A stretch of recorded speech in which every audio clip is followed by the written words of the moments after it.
So, do you like the Strogg?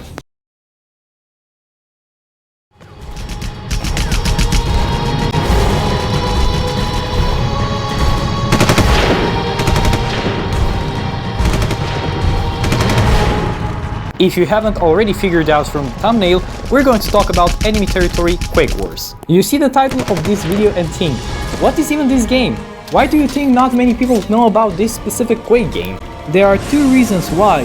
One, most Quake fans talk about either Quake 1 or Quake 2. And two, you cannot buy this game anymore. Fortunately, if you want to get this game, there is a different way other than buying a second-hand copy. Dedicated fans have ensured this game is playable to this day. Go to etqw.org and get the game from there. I'll also leave a link to their tutorial video. Now don't you dare leave the video and go download the game. Do it in the background and keep watching this video. Make sure to leave a like too. Did the like button glow? Good. Oh, and also comment. Comments engage the algorithm, you know? With that out of the way, let's talk about what is this game. The Strogg, soulless fusions of decaying flesh, bone, and metal, twisted and ruined by centuries of war. They search the galaxy for the sole item their existence requires, harvesting, consuming, and destroying everything in their path. And now, they have arrived here. Enemy Territory Quake Wars is a multiplayer first-person shooter, not a first in the Quake series. It serves as a prequel to the events of Quake 2. It was developed by Splash Damage using a modified version of id Tech 4 with megatexture rendering technology. Yep, the name says it all. Megatextures are huge images that store smaller textures. The game just streams the texture needed for the scene and not use a lot of RAM in the process.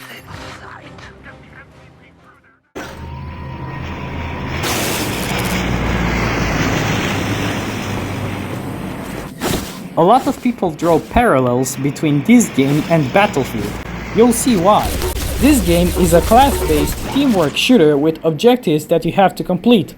There are two main factions, the Global Defense Force, GDF for short, or just humans, and the Strogg. Pick your faction and choose a class. The humans have the soldier, the medic, the engineer, the field ops, and the covert ops. And the Strogg have similar classes. The aggressor, the technician, the constructor, the oppressor, and the infiltrator. You may want to pick the best class for your objective. It is marked with a star. If you do a great job as the class you picked, aka get promoted, you can become a troop with better stats and even get new weapons. You can drive!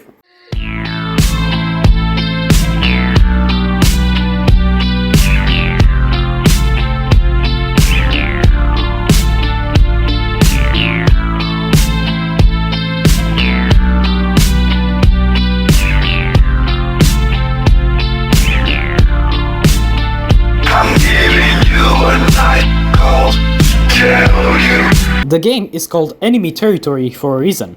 Some objectives involve you capturing enemy spawns, unlocking spawn points for your team, your vehicles, and also deploy points. And yeah, that's all there is to this game. Do objectives with your faction and hopefully win the match.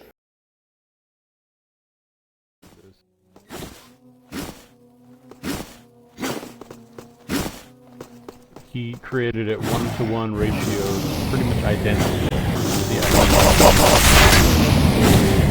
in every way. In order to know more about the period the game released, I asked F34N0R Fiener? I don't know how to pronounce it. If you're watching this video, please tell me. I know you will. Whatever. One of the admins of the ETQW Freedom Group I talked about earlier. If you search reviews of this game, you'll find out that the gaming journalist gave it high ratings. The game was considered something huge when it came out. The Quake community had mixed opinions about this game. They either loved it or hated it. Keep in mind, Quake has an identity crisis. The game was quite popular, but later on similar games came out, and as such, the game slowly died. One important factor of id Software games is their moddability.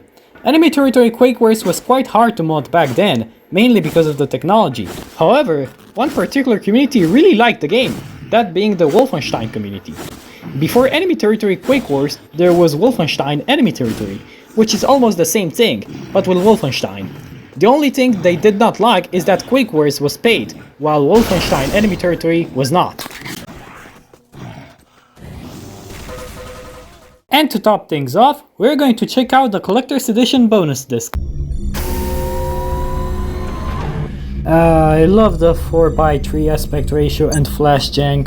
This disc features out a lot of stuff like concept art, trailers, interviews. My name's Kevin Cloud. Oh hey Kevin!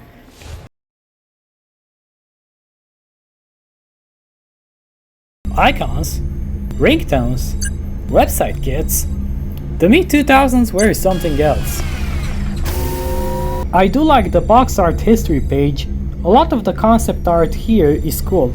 I'll show some of my favorites.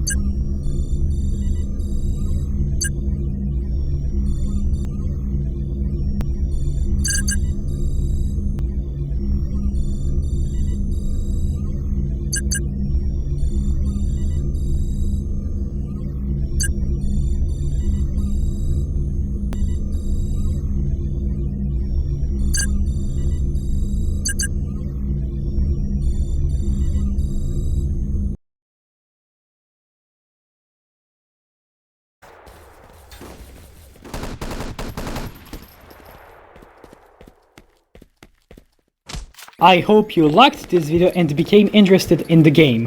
If you liked it, leave a like. If you didn't, leave a dislike. I plan to do more Quake content in the future, so subscribe to make sure you don't miss it. Thank you for watching. I'll see you next time, hopefully in the war against the strong.